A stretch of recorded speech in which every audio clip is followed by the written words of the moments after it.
চুপ্পু পদত্যাগ করলে হবে না, তাকে গ্রেফতার করতে হবে। রাষ্ট্রপতি মোহাম্মদ শাহাবুদ্দিন চুপ্পুর শুধু পদত্যাগ নয়, তাকে গ্রেফতার করে দ্রুত বিচারের আওতায় আনার দাবি জানিয়েছেন এনসিপি আহ্বায়ক ও বিরোধী দলীয় চিফ হুইপ নাহিদ ইসলাম। দেরিতে হলেও স্বৈরাচারের দোসরকে যেন কোনোভাবেই ছাড় দেওয়া না হয় সে দাবি জানিয়েছেন তিনি। তবে কেবল একজন নাহিদ ইসলামই নন, চুপ্পুকে বিচারের আওতায় আনার দাবি গোটা দেশবাসীর। কারণ সে রাষ্ট্রপতি থাকা অবস্থাতেই হাসিনা ২,০০০ মানুষ মেরেছে, ৩০,০০০ আহত করেছে। এসবের সাজা দিবে কি বিএনপি? বিস্তারিত থাকছে এই ভিডিওতে। বিভিন্ন গণমাধ্যমের খবরে বলা হচ্ছে রাষ্ট্রপতি মোহাম্মদ শাহাবুদ্দিন যে কোনো সময় পদত্যাগ করতে পারেন। এরপর তাকে গ্রেপ্তার করা হবে নাকি নিরাপদে দায়িত্ব ছাড়ার সুযোগ দেওয়া হবে, এই নিয়েই রাজনৈতিক অঙ্গনে চলছে আলোচনা। ইতোমধ্যে এনসিপি সহ কয়েকটি জুলাইপন্থী রাজনৈতিক দল রাষ্ট্রপতির গ্রেফতার ও বিচারের দাবি জানিয়েছে। তাদের অভিযোগ, জুলাই আন্দোলন সংশ্লিষ্ট ঘটনায় তার ভূমিকা তদন্ত হওয়া উচিত। এর আগেও তারা নানান সময় চুপ্পুর বিচার চেয়েছে, যা কেবল বিএনপির কারণে হয়নি। সূত্রের দাবি, স্বাস্থ্যগত জটিলতার কারণে রাষ্ট্রপতি পদত্যাগের সিদ্ধান্ত নিয়েছেন। তবে ভেতরের খবর ভিন্ন, স্বেচ্ছায় নয়, তাকে পদত্যাগে বাধ্য করা হচ্ছে। তার স্বাস্থ্যগত সমস্যা থাকলে রাষ্ট্রপতির আসনেই ভালো থাকবে, পদত্যাগ করলে বিপদ হবে। তাই তিনি স্বেচ্ছায় পদত্যাগ করছেন, এটা বিশ্বাসযোগ্য নয়। যে কারণেই পদত্যাগ করুন, তার কঠিন বিচারের হুঁশিয়ারি করেছেন নাহিদ ইসলাম। জামালপুর শহরের ফৌজদারি মোড় এলাকায় জুলাই জাগরণ ও জুলাই পদযাত্রা ২০২৬ কর্মসূচির অংশ হিসেবে আয়োজিত পথসভায় প্রধান অতিথির বক্তব্যে তিনি এ কথা বলেন। নাহিদ ইসলাম বলেন, জুলাই আগস্ট গণঅভ্যুত্থানের সময় রাষ্ট্রপতি শাহাবুদ্দিন চুপ্পু পরোক্ষভাবে ছাত্র জনতার উপর সংঘটিত হত্যাকাণ্ডে ভূমিকা রেখেছেন। তাই শুধু পদত্যাগ নয়, তার বিরুদ্ধে আইনগত ব্যবস্থা গ্রহণ করে দ্রুত বিচারের আওতায় আনতে হবে।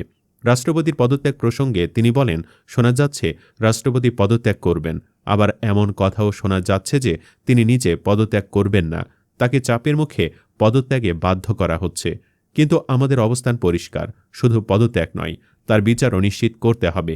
তিনি আরও বলেন, জুলাই আন্দোলনের চেতনা বাস্তবায়ন করতে হলে গণহত্যা ও মানবাধিকার লঙ্ঘনের সঙ্গে জড়িত প্রত্যেকের জবাবদিহি নিশ্চিত করতে হবে।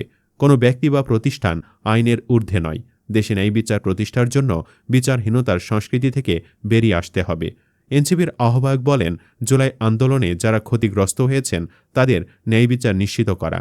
এ বিষয়ে আরও অনেকে বলছেন, চুপ্পুকে সরাইলে অমুক হবে তমুক হবে, এসব কত বাকওয়াজ আমাদেরকে শোনাইছিল বিএনপি। এখন নিজেরাই ন্যারেটিভ বানাইতেছে চুপ্পু খারাপ, তাকে সরানো দরকার, ইত্যাদি ইত্যাদি। যাই হোক, দেরিতে হলেও চুপ্পুকে বিচারের আওতায় আনার দাবি দেশবাসীর। কারণ চুপ্পুর পাপ বহু পুরনো, কেবল জুলাই আগস্টের পাপই নয় তিনি।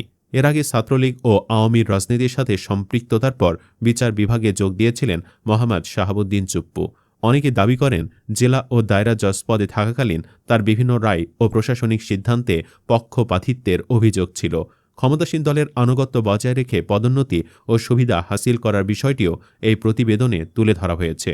অবসর গ্রহণের পর ২০১১ সালে দুর্নীতি দমন কমিশনের কমিশনার হিসেবে দায়িত্ব পালন করেন শাহাবুদ্দিন চুপ্পু। নানা নিউজ প্রতিবেদনে বলা হয়, পদ্মা সেতু দুর্নীতি মামলায় আন্তর্জাতিক ও দেশীয় তদন্তের সময় ক্ষমতাসীনদের স্বার্থ রক্ষায় তিনি প্রধান ভূমিকা পালন করেছিলেন।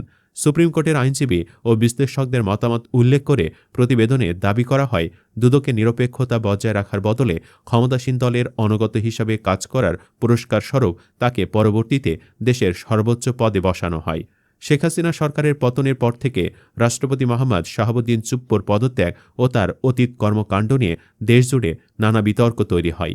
বৈষম্যবিরোধী ছাত্র আন্দোলন এবং বিভিন্ন রাজনৈতিক ও সামাজিকভাবে গঠিত মঞ্চগুলো থেকে রাষ্ট্রপতির অতীত দুর্নীতি ও ক্ষমতার অপব্যবহারের ইতিহাস জনসম্মুখে আনার জোর দাবি ওঠে। এসব দাবিতে তার বিচারও চেয়েছে সবাই।